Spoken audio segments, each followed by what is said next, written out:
আপনারা অনেকে ইনবক্সে মেসেজ দিচ্ছেন যে আপু আপনাদের এই ফেস প্যাকটা কীভাবে ইউজ করলে সব থেকে ভালো রেজাল্ট পাওয়া যাবে।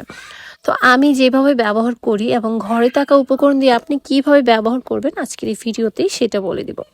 আমি প্রথমে একটা বাটিতে 1 চামচ ফেস প্যাক পাউডার নিয়ে নিলাম। আপনি চাইলে কিন্তু হাফ চামচও নিতে পারেন, হাফ চামচই এনাফ।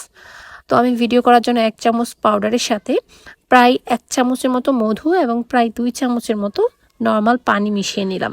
আপনারা চাইলে রোজ ওয়াটার যেটা সেটাও ব্যবহার করতে পারেন। তো আমার কাছে রোজ ওয়াটার ছিল না, আমি পানি মিক্স করে নিলাম এবং এই মধু, পানি এবং ফেস প্যাকটা খুব ভালোভাবে মিক্স করে খুব সুন্দর একটা পেস্ট তৈরি করে নিলাম। এখন এই পেস্টটা আপনি আপনার পুরো ফেসে সুন্দর করে লাগাবেন এবং হালকা হালকা করে রাব বা স্ক্রাব করবেন এবং আনুমানিক 15 থেকে 20 মিনিট পর ভালোভাবে রাব করে বা স্ক্রাব করে নর্মাল পানি দিয়ে ধুয়ে ফেলবেন। আরেকটা কথা, অবশ্যই পরিষ্কার ফেসে আপনি ফেস প্যাকটা অ্যাপ্লাই করবেন। ফেস প্যাক দেওয়ার পর কিন্তু সাবান বা ফেস ওয়াশ এগুলো ব্যবহার করবেন না।